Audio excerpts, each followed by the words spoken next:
بہت ہی اچھے انداز میں عزیزم نعت پیش فرما رہے تھے، اور جب یہ نعت پڑھ رہے تھے تو میرے ذہن کے اندر یہ شعر گردش کر رہا تھا کہ لے گیا جسم سے جان و دل کھینچ کر، لے گیا جسم سے جان و دل کھینچ کر، ہاں مگر روح کی تازگی دے گیا۔ ماشاءاللہ بہت ہی اچھے انداز میں عزیزم نعت پیش فرما رہے تھے۔ اللہم زد فزد۔ اس کے بعد میں بغیر کسی تمہید کے اپنے بڑے ہم سب کے غمخوار، ہم سب کے مسیحا، نمونِ اسلاف، استاد الاساتذہ و استاد العلماء، جن کی شخصیت اس تاریک و تنزل و انحطاط کے دور میں جن کو دیکھ کے ایک حوصلہ پیدا ہوتا ہے، ایک امنگ پیدا ہوتی ہے، جینے کا حوصلہ پیدا ہوتا ہے، انقلابی شخصیت جن سے میری مراد حضرت مولانا حضرت صاحب دامت برکاتہم، صدر جمعیت علماء ضلع لکھیم پور اور محتمم مدرسہ ادارہ محمودیہ محمدی،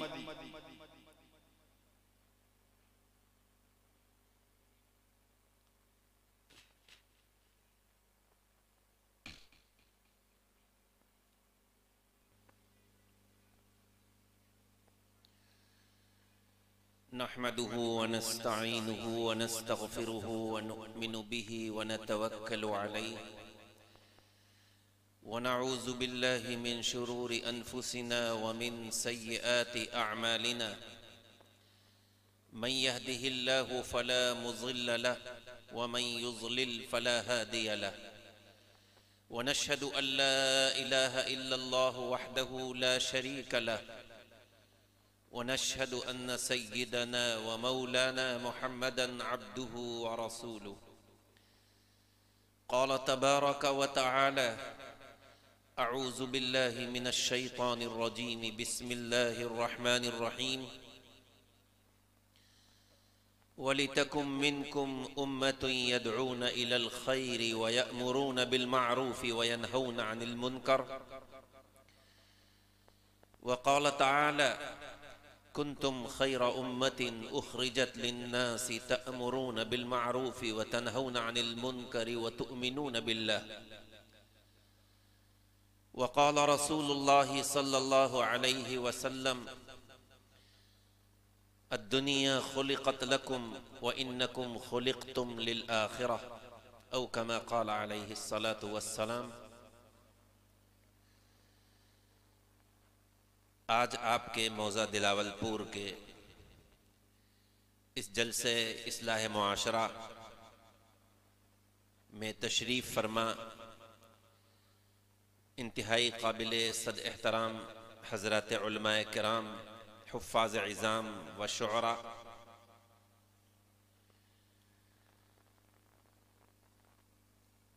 آج دنیا کا ہر شخص پریشان ہے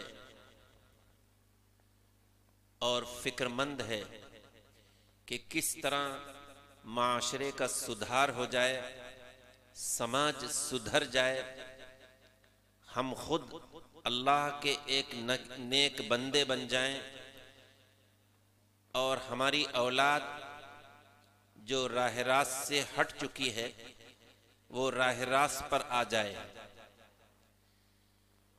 آپ نے بھی دیکھا اور ہم نے بھی دیکھا کہ جو گناہ ہمارے گاؤں میں، ہماری بستیوں میں، ہمارے گھروں میں ہو رہے ہیں، یا جن گناہوں کا تذکرہ ہم کسی نہ کسی کے ذریعے سے سنتے رہتے ہیں کہ فلاں مسلمان نے یہ کام کر لیا، فلاں شخص نے یہ گناہ کر لیا، فلاں شخص کی آمدنی اس طرح کی ہے، تو ہم بیٹھ کر کچھ لوگوں کے درمیان تبصرہ کر لیتے ہیں۔ اگر اس کا نام آئے تو اس کا نام آتے ہی ہمارے ذہن میں اس کی زندگی کا پورا نقشہ گھوم جاتا ہے کہ جس گاؤں کے شخص کا نام لیا گیا یا گاؤں سے ہٹ کر جس کا نام لیا گیا آپ اس کو جانتے ہیں، تو اگر اس کے اندر کوئی نافرمانی ہے، کوئی برائی ہے، کوئی اللہ کی حکم پر وہ عمل نہیں کر رہا ہے، یا جس طرح وہ زندگی گزار رہا ہے، تو فطرت انسانی یہ ہے کہ وہ اس کا تذکرہ اپنے دوستوں سے، اپنے گھر والوں سے کرتا ہے۔ گاؤں میں بھی، بستیوں میں بھی لوگ جمگٹا لگا کر بیٹھ جاتے ہیں، آگ جل رہی ہے اور ایک دوسرے پر لوگ تبصرے کر رہے ہیں۔ لیکن مجھے آج مختصراً صرف یہ بات آپ کے سامنے رکھنی ہے کہ صرف کسی کا نام سنتے ہی اس کی زندگی پر تبصرہ کرنا، اس کے ایک ایک گناہ کا ذکر کرنا، اس کے عیوب کو دوسرے کے سامنے کھولنا، اس کی زندگی کے بارے میں دوسروں کو بتانا، اس سے معاشرے کی اصلاح نہیں ہو سکتی۔ اگر آپ سے کسی گاؤں کے کسی بچے کے بارے میں، کسی کی اولاد کے بارے میں پوچھا گیا تو آپ نے فوراً اس کی تمام چیزوں کو ذکر کر دیا کہ ارے تم کس کی بات کر رہے ہو، اس کا باپ بھی ایسا، اس کی ماں بھی ایسی، اس کا بیٹا بھی ایسا، آخر کس کی بات کر رہے ہو؟ تو آپ نے غیبت کا ایک دروازہ کھول دیا، چغل خوری کر لی۔ لیکن میرے بھائی، میرے عزیز، مجھے صرف ایک بات آپ سے کہنی ہے کہ کیا کبھی آپ نے یہ سوچا کہ جس گناہ کا تذکرہ ہم اس کے بارے میں کر رہے ہیں، اللہ کی جس نافرمانی کا تذکرہ ہم اس کے بارے میں کر رہے ہیں، جیسے کہ ابھی مولانا نے فرمایا نماز کے بارے میں، ہم یہ کہہ رہے ہیں کہ وہ ایک وقت کی نماز نہیں پڑھتا، مسجد کے اندر نہیں جاتا، تم اس پر اعتماد کر رہے ہو؟ کہنے سے پہلے اپنے دل کو ٹٹولیں، اپنا محاسبہ کریں، اپنا جائزہ لیں کہ جن نافرمانیوں کے بارے میں ہم نے اس پر تبصرہ کیا ہے، ہم نے جس گناہ کا تذکرہ کیا ہے، کیا وہ ہمارے اندر تو نہیں موجود ہے؟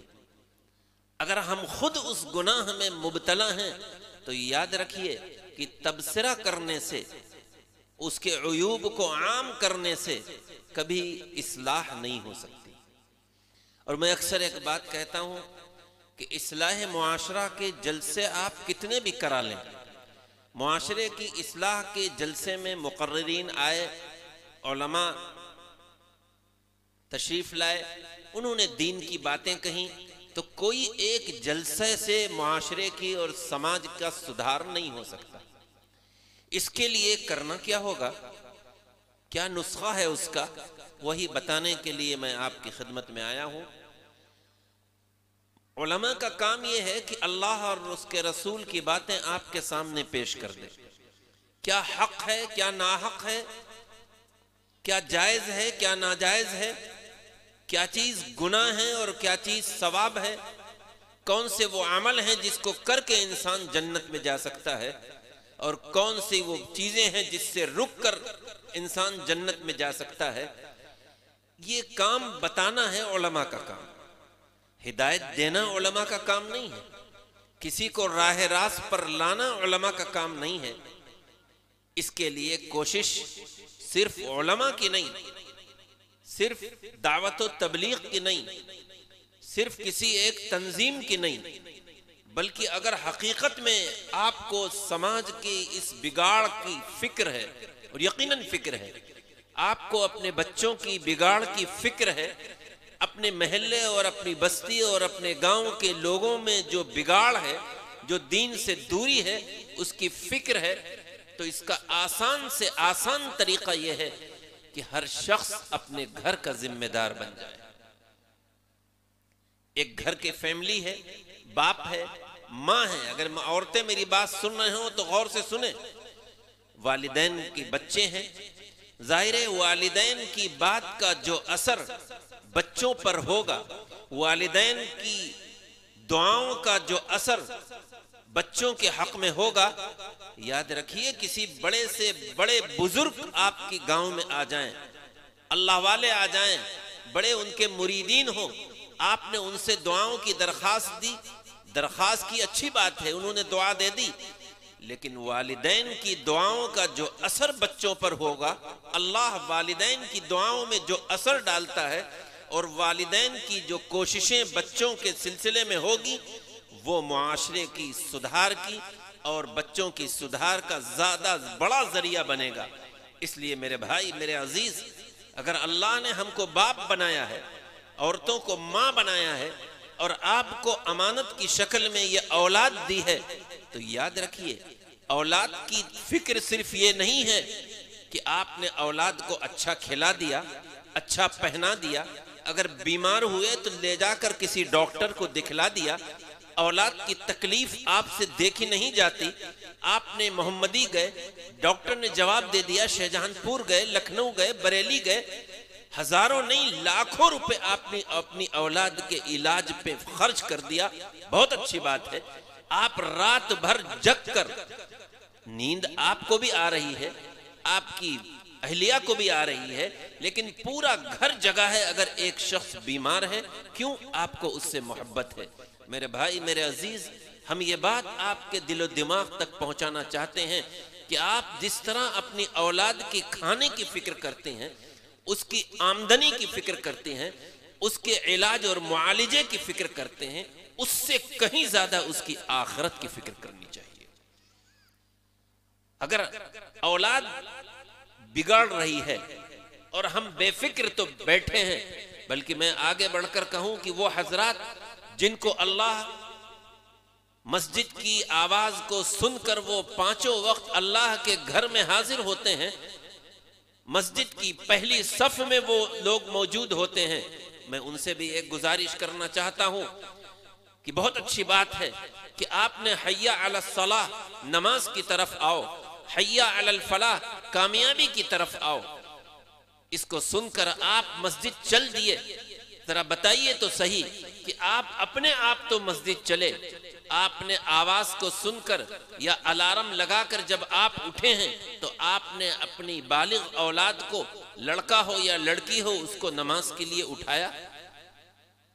اپنی بیوی کو اٹھایا، اپنی بیٹی اور بیٹے کو اٹھایا، اور اس سے آپ نے کہا کہ بیٹا نماز کا وقت نکل جا رہا ہے، دیکھو اذان کی آواز ہو، جلدی سے وضو کرو، جلدی سے مسجد پہنچو۔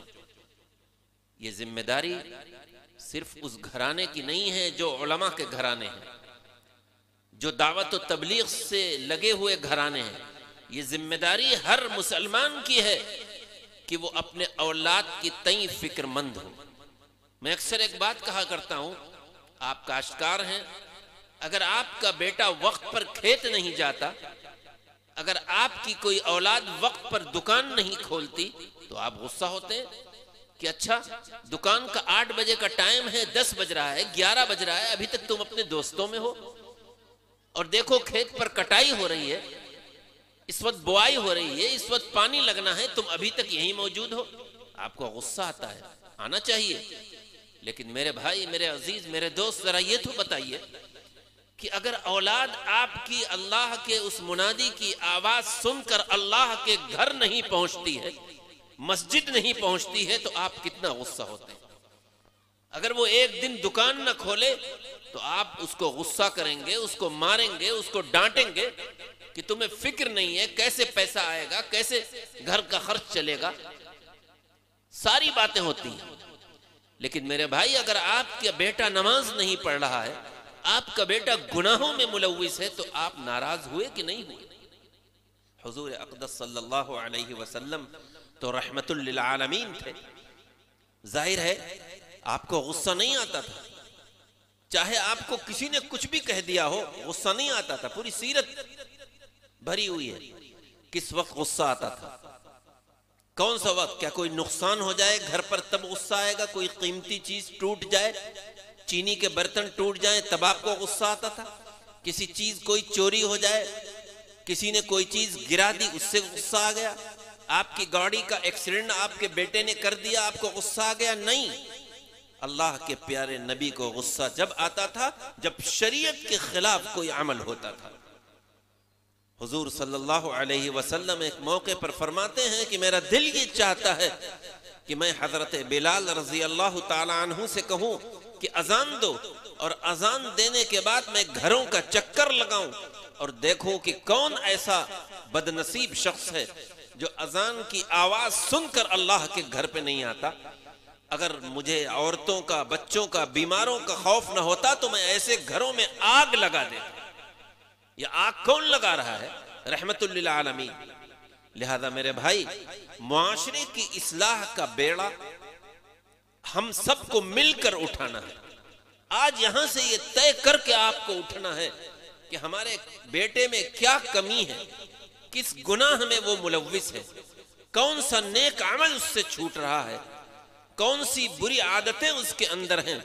اس کو تنہائی میں بیٹھ کر سمجھائیں، اس کو رسوا مت کریں، لوگوں کے سامنے اس کو مارے نہیں، یہ بھی اصلاح کا طریقہ نہیں۔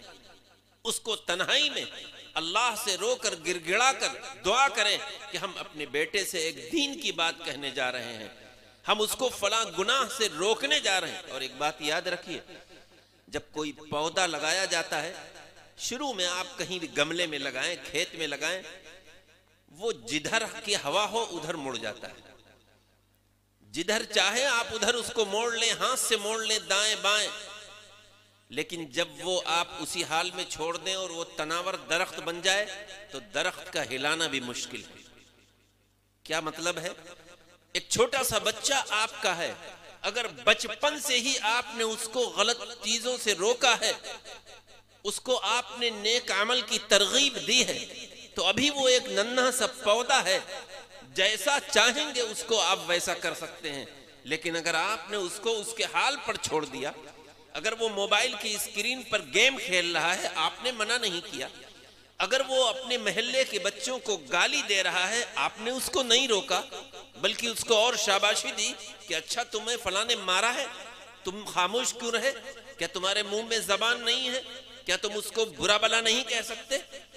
اگر آپ نے اس کی چھوٹی سی چھوٹی باتوں پر، جو غلط باتیں ہیں، اس پر نہیں ٹوکا تو یاد رکھیے ایک وقت وہ آ جائے گا جب وہ عمر کے اس مرحلے پر پہنچے گا جہاں اگر آپ اب اس کو ٹوکنا چاہیں گے تو آپ کی ہمت نہیں پڑے گی کہ اب یہ جوان ہو گیا ہے، کہیں ایسا نہ ہو کہ ہم غلط بات پہ ٹوکیں اور یہ جواب دے دیں۔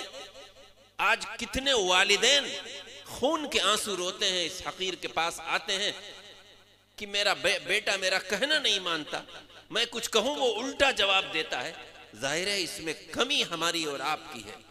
اگر بچپن سے ہم عادت بنائیں بچوں کی، مجھے یاد آیا، میں اکثر سناتا رہتا ہوں اس واقعے کو، حضرت مفتی سلمان صاحب منصور پوری دامت برکاتہم العالیہ، جو مولانا حسین احمد مدنی رحمت اللہ علیہ کے نواسے ہیں، حضرت قاری عثمان صاحب صدر جمعیت علماء ہند مرحوم کے بیٹے ہیں، ان کی بیٹی کا ایک واقعہ مجھے یاد آ گیا اس وقت کہ چھوٹی سی بچی ہے، 2-3 سال 4 سال کی ہے، اس کو کسی نے تحفے میں فراق لا کر دی۔ بہت غور سے سنیں ہماری مائیں بہنیں بھی اس واقعے کو، فراق لا کر دی، جو فراق کی آستین آدھی نہیں بالکل تھی ہی نہیں، بغیر جیسے چھوٹے بچوں کی فراقیں بکتی ہیں بازار میں، وہ لا کر کسی نے تحفے میں دے دی کہ چلو مفتی صاحب سے ہمیں عقیدت ہے، ہم ان کے بچے کے لیے جا رہے ہیں تو کوئی تحفہ لیا جائے۔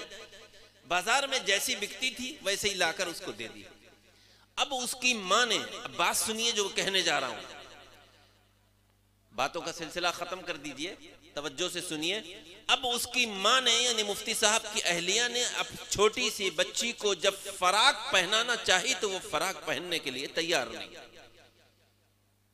وہ کہنے لگی کہ اس فراق میں تو میں ننگی نظر آؤں گی، آپ نے ہمیشہ ہمیں وہ فراق پہنائی ہے کہ جس کی آستینیں گٹوں تک ہوتی تھیں، نیچے تک یہاں تک ہوتی تھیں، اور آج یہ بغیر آستین کی فراق ہے، اتنی چست ہے، میں اس کو نہیں پہنوں گی۔ وہ رونے لگی۔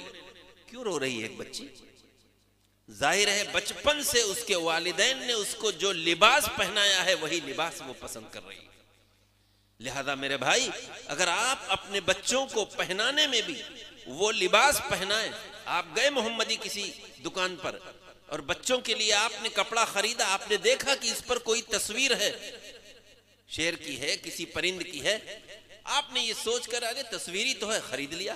نہیں، میں تو کہتا ہوں، میں نے محمدی میں بھی کہا، آپ سے بھی کہتا ہوں کہ خدا کے لیے اگر آپ بغیر تصویر والا کپڑا خریدنے کے عادی بن جائیں تو دکاندار بغیر تصویر والا کپڑا لانے کا عادی بن جائے گا. وہ تو وہی رکھے گا جو آپ خریدیں گے. آج کے اس فیشن کے اس دور میں جو لوگوں کی پسند ہے وہی دکاندار رکھتا ہے. یہ کام ہمارا اور آپ کا ہے. لہذا لباس میں بھی معاشرے کی اصلاح اس طرح ہمیں کرنا چاہیے کہ ہم بچوں کو کیا لباس پہنا رہے ہیں. ہم بچوں کو ٹوک رہے ہیں. آپ نے درگزر کیا کہ چلو اس نے تھوڑی سی تو, میں تو اپنے محلے میں دیکھتا ہوں کہ ایسی گالی بچے دیتے ہیں کہ بس العما الحفیظ. والدین کھڑے ہیں, باپ کھڑا ہے, ماں کھڑی ہے, بڑا بھائی کھڑا ہے, اس کا بیٹا گالی دے رہا ہے. اگر بچپن سے آپ نے نہیں ٹوکا غلط کاموں سے تو یاد رکھیے معاشرے کی اصلاح کے جلسے آپ کتنے بھی بڑے کر لیں, ہندوستان کے بڑے سے بڑے مقرر کو بلا لیں, وہ فائدہ نہیں ہوگا. فائدہ جبھی ہوگا جب ہم سب بیدار ہوں گے اور دل سے دعا کریں گے کہ اے اللہ میرے بچے کی. اور یاد رکھیے کل مولود یولد علی الفطرہ وَأَبَوَاهُ يُهَوِّدَانِهِ أَوْ يُنَصِّرَانِهِ أَوْ يُمَجِّسَانِهِ. دنیا میں جب کوئی بچہ آتا ہے تو وہ ایک دینی فطرت پر, دین اس کے فطرت میں دین ہوتا ہے. اس کو اگر ماحول اچھا مل جائے تو وہ ہٹے گا نہیں. لیکن اس کے والدین, یہاں پر ابوا کا مطلب اس کے والدین, اس کا ماحول اس کو یہودی, نصرانی, مجوسی بنا دیتے ہیں. اگر آپ اچھا ماحول اس کو بچپن سے دیں گے, آپ بچپن سے اپنے ساتھ اس کو نماز کے لیے لیے جائیں گے تو وہ نماز کا عادی بنے گا.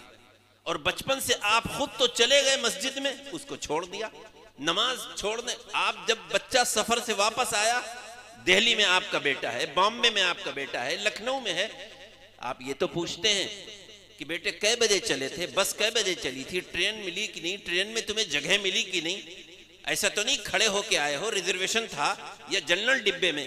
ذرا بتاؤ کوئی یہ پوچھتا ہے کہ راستے میں جو نمازیں پڑھی وہ تم نے کہاں پڑھی, وضو کا کیا انتظام تھا, کس طرح تم نے نماز پڑھی. صرف آپ پوچھنا شروع کر دیں تو یاد رکھیے آپ کے بچوں کی اصلاح ہو جائے گی. ایک واقعہ مجھے یاد آیا, میں بامبے سے آ رہا تھا, جو میں اکثر سنا دیتا ہوں کہیں کہیں. بامبے سے آ رہا تھا, ایک جگہ اپنے بھائی کے ساتھ, مغرب کی نماز کا وقت ہوا, 20-25 منٹ وہاں ٹرین رکتی تھی. ہم لوگ اترے, بھائی نے کہا جماعت سے نماز پڑھ لیں. جماعت سے نماز کے لیے اترے تو ایک نوجوان بھاگتا ہوا دوسرے ڈبے سے آیا کہ آپ لوگ جماعت سے نماز کرنے جا رہے ہیں. کہا ہاں. تو کہا میں بھی ساتھ پڑھ لوں, میری جماعت نہ چھوٹے. اب نوجوان تھا, پینٹ بوشٹ پہنے تھا, ہلکی داڑھی تھی, اور اس نے ٹوپی لگائی اور آ کر شامل ہو گیا. تو دل میں بڑی جذبہ پیدا ہوا کہ آخر یہ شخص سفر کی حالت میں جماعت کا اتنا اہتمام کر رہا ہے. تو ایک تجسس پیدا ہوا کہ معلوم کریں یہ کون ہے, کہاں کا رہنے والا ہے. میں نے پوچھا بیٹے تم کیا کرتے ہو, کہاں رہتے ہو. اس نے بتایا میں پونا کے ایک انجینئرنگ کالج میں انجینئر کی تعلیم حاصل کر رہا ہوں. دیکھیے انجینئر بن رہا ہے, وہ کسی مدرسے کا طالب علم نہیں تھا, وہ علم دین یا حفظ قرآن نہیں کر رہا تھا. انجینئرنگ کی تعلیم ایک کالج میں حاصل کر رہا تھا, ایک یونیورسٹی میں. واپسی میں اپنے گھر جا رہا تھا, لکھنؤ کا رہنے والا تھا. لیکن اس نے کہا کہ ہم نے کہا تم نماز, کہنے لگے مولانا نماز کا اہتمام ہم اس لیے کرتے ہیں کہ ہماری والدہ کی ایک نصیحت تھی کہ بیٹے تم چاہے ہاسٹل میں رہنا, چاہے کسی حال میں رہنا, کہیں بھی رہنا, لیکن بیٹے نماز کو جماعت سے پڑھنے کا اپنے کو عادی بنانا, جماعت سے نماز کا اہتمام کرنا. والد تو میرے ہیں نہیں, دنیا سے چلے گئے. والد بھی یہی کہتے تھے جب تک وہ رہے. جب رخصت کرتے تھے, جو جہاں بہت نصیحتیں کرتے تھے کہ گناہ سے اپنے آپ کو بچانا, غلط سوسائٹی سے اپنے آپ کو بچانا, وہاں یہ نصیحت تھی کہ بیٹے ہر وقت ہم تمہارے سامنے موجود نہیں ہیں, تم ہزاروں کلومیٹر دور ہو, وہاں اگر تم کوئی گناہ کر لو گے کون دیکھے گا, اللہ تو وہاں بھی دیکھ رہا ہے, لیکن نمازوں کا اہتمام کرنا. باپ دنیا سے چلے گئے ہیں, باپ کی نصیحت, اور ماں ابھی باحیات ہیں, زندہ ہیں, ان کی نصیحت مجھے یاد آ جاتی ہے. اس لیے میں کوشش یہ کرتا ہوں کہ سفر میں بھی جماعت نہ چھوٹے. تو ظاہر ہے کیا کسی جلسے میں شرکت کی وجہ سے اس کا حال یہ ہوا؟ نہیں, اس کے والدین کی یہ تربیت تھی, کہ ماں باپ کی یہ تربیت تھی کہ وہ نماز کا اتنا اہتمام کرتا تھا, وہ گناہوں سے اپنے آپ کو بچاتا تھا. اس لیے میرے بھائی، میرے عزیز، یہ کام اگر آپ کرتے رہیں گے اور مستقل کریں گے، آج شادیوں میں جو حال ہے، بارہا یہ حقیر آپ کے سامنے رہ چکا ہے کہ یہ طے کرنا مشکل ہوتا ہے کہ یہ کسی مسلمان کی شادی ہے یا غیر کسی ہمارے برادران وطن کی شادی ہے۔ وہ رسومات، وہ بدعات، وہ چیزیں، وہ سب ہمارے اندر آ چکی ہیں۔ ظاہر ہے بچپن سے اگر ہم روکیں گے اور یہ طے کر لیں گے، اور ایسا نہیں ہے کہ ماڈرن لوگ سادی شادی کرتے نہیں۔ ابھی میں مونات بھنجن، اعظم گڑھ کے آگے مونات بھنجن ہے، وہاں ایک نکاح پڑھانے کا اتفاق ہوا، بڑی خوشی ہوئی۔ ماں MBBS MD ڈاکٹر، اس کا باپ MBBS ڈاکٹر، جس بچی کی شادی ہو رہی وہ خود MBBS ڈاکٹر، اور سادگی کا یہ عالم تھا کہ سب نے نماز کا پڑھی اپنے گھر پہ، اور اس کے بعد میرج لان گئے برقعے کے ساتھ۔ وہاں پر عورتوں کا الگ اور مردوں کا الگ انتظام تھا۔ نکاح ہم نے پڑھایا، اس سے پہلے بیان ہوا، اور نہ کوئی مگنی، نہ کوئی تاریخ، نہ کوئی چیز، معلوم یہ ہوا کہ کوئی چیز بھی اس گھر میں نہیں ہوئی، جبکہ کروڑ پتی لوگ ہیں، وہ لکھ پتی نہیں، کروڑوں کے آدمی۔ اور جہاں سے اس بچی کی شادی ہوئی، اللہ نے داماد بھی ایسا دیا کہ داماد نے یہ کہا، علی گڑھ کا، وہ بھی علی گڑھ کا پڑھا ہوا داماد عثمانی خاندان کا، اس نے کہا کہ میں ایک سوئی بھی جہیز کے نام سے نہیں لوں گا۔ ظاہر ہے ادھر بھی والدین کی تربیت ایسی تھی کہ بچہ بغیر جہیز کی شادی کرنے کے لیے تیار ہے، ادھر بھی والدین کی تربیت اپنے ایک MBBS ڈاکٹر کے لیے ایسی تھی، جس نے MBBS، آپ جانتے ہیں کہ MBBS کرانے میں آج صرف اس کے ڈونیشن 50 لاکھ 60 لاکھ 70 لاکھ ہے۔ MBBS جب بن کے کوئی تیار ہوتا ہے تو سمجھ لو 1 کروڑ روپیہ اس نے اپنے بچے پر خرچ کر دیا۔ تو وہ یہ نہیں سوچتا کہ میرے بچے پر 1 کروڑ خرچ ہو گیا ہے، اب اس کی ہم جب شادی کریں گے تو ظاہر ہے یہ میرا بیٹا ہے یا میری بیٹی ہے، اب تو جب تک اتنا جہیز نہیں ہوگا کیسے۔ انتہائی سادگی سے بڑی خوشی ہوئی۔ میں نے یہ بات اس لیے کہہ رہا ہوں کہ آج ہم شادیوں میں پریشان ہوتے ہیں۔ بہر کیف میں نے جو قرآن کی آیت پڑھی تھی، کیونکہ تفصیلی گفتگو نہیں کرنا ہے، گفتگو ابھی اور حضرات کی ہوگی، پھر آپ نعتیہ کلام ان شعراء حضرات سے سنیں گے کہ اللہ نے قرآن میں فرمایا ہے کہ تم میں ایک جماعت ایسی رہنی چاہیے جو لوگوں کو بھلائی کی طرف بلاتی رہے، مستقل بھلائی کی طرف بلاتی رہے، اچھی باتوں کا حکم دیتی رہے، بری باتوں سے روکتی رہے۔ اور خود اس امت کے لیے اللہ نے خیر امت کا لقب، پیارا لقب اللہ نے بیان فرمایا کہ تم بہترین جماعت ہو۔ ظاہر امتیں اس سے پہلے بھی دنیا میں آئیں، جتنے انبیاء تھے ان کی امتیں تھیں، لیکن لفظ خیر اور بہتر کسی امت کے لیے استعمال نہیں ہوا۔ یہ استعمال ہوا ہے حضور اقدس صلی اللہ علیہ وسلم کی امت، یعنی ہمارے اور آپ کے لیے۔ تم بہترین جماعت ہو، بہترین امت ہو، دنیا کے اعتبار سے نہیں، آخرت کے اعتبار سے، لیکن کن شرطوں کے ساتھ؟ آخر کب ہم خیر امت کہلائیں گے؟ اللہ نے قرآن میں جس کا تذکرہ کیا ہے کہ تم بہترین ہو، یعنی تمہارے لیے جنت کا راستہ آسان ہے، قبر کا مرحلہ آسان ہے، میدان حشر کی رسوائیوں سے تم بچ گئے، نام اعمال داہنے ہاتھ میں مل گیا، جنت میں اس اعتبار سے تم بہتر ہو۔ کب؟ جب تم دنیا میں یہ کام کرو گے، تم کو لوگوں کے لیے پیدا کیا گیا کہ اچھی باتوں کا حکم دیتے رہو گے، بری باتوں سے روکتے رہو گے، اللہ پر تمہارا ایمان ہوگا۔ تو الحمدللہ اللہ پر ہمارا اور آپ کا ایمان تو ہے، لیکن اچھی باتوں کا حکم دے رہے ہیں، ہم بری باتوں سے روک رہے ہیں۔ یہ کام مستقل جب تک ہم زندہ ہیں یہ کام ہم کو کرنا ہے۔ اکثر سمجھا یہ جاتا ہے کہ جب ہم 40 دن کے لیے گئے، 4 مہینے کے لیے نکلے، دعوت و تبلیغ میں بہت اچھا کام ہے، بہت بڑا کام ہے، اللہ حضرت مولانا الیاس رحمۃ اللہ علیہ کی قبر کو نور سے بھر دے کہ آج پوری دنیا میں یہ کام کسی نہ کسی شکل میں چل رہا ہے، بڑی اس سے اصلاح ہو رہی ہے، لوگوں کے چہروں پر داڑیاں آ گئی، لوگ نمازی بن گئے۔ لیکن ایک بات یاد رکھیے کہ 40 دن یا 4 مہینے ایک عمل کے آپ عادی بنائے گئے۔ یہ ہمارے اکابرین نے جو یہ رکھا ہے کہ انسان عادی بن جائے، صبح سے شام تک نمازوں کے پڑھنے کا، قرآن کی تلاوت کا، ذکر و اذکار کا، اور تہجد اور اشراق کا۔ جب اس کا چلہ پورا ہو یا 4 مہینے پورے ہو تو آنے کے بعد بھی جب وہ عادی بن چکا ہے تو یہ اس کی عادت ختم نہ ہو۔ اس لیے ہم کو اور آپ کو نکالا جاتا ہے کہا جاتا ہے یہ اللہ کے نیک بندے یہ کام کرتے ہیں اور کرتے رہیں گے. کوئی دنیا مخالفت کرے، سعودی عرب اس پر پابندی لگائے، لیکن کچھ نہیں، کوئی فرق نہیں پڑتا. جیسا کہ آپ نے سنا ہوگا کہ سعودی حکمراں نے اس وقت دعوت و تبلیغ پر باقاعدہ پابندی لگائی کہ یہ دہشت گرد کی جماعت ہے اور یہ فلاں کی جماعت ہے. ایسا میں کہتا ہوں کہ چاہے کوئی بھی ملک ہو، مگر یہ بات آپ سے کہتا رہا ہوں کہ یہ دعوت و تبلیغ کا کام انشاءاللہ چلتا ہے اور قیامت تک اسی انداز سے بلکہ اس سے بڑھ کر چلتا رہے گا. اور ہم سب کو یہ چاہیے کہ ہم اس میں جڑیں، اپنے وقت کو نکال کر اس میں جائیں. 40 دن، 4 مہینے، 3 دن، ہفتہ بھر، جو بھی اس کی حمایت کریں، نصرت کریں. نہیں جا سکتے جو آئیں تو ان کی ہم مدد کریں، ان کے لیے دعائیں کریں. لیکن جانے والوں سے بھی، نوجوانوں سے بھی گزارش ہے کہ نیت آپ کی اصلاح ہو، نیت تفریح نہ ہو. نیت مقصد یہ نہ ہو کہ ہم بامبے جا رہے ہیں، بنگلور جا رہے ہیں، چلو دیکھیں گے. نہیں، نیت یہ ہو کہ ہم اپنی اصلاح کریں گے.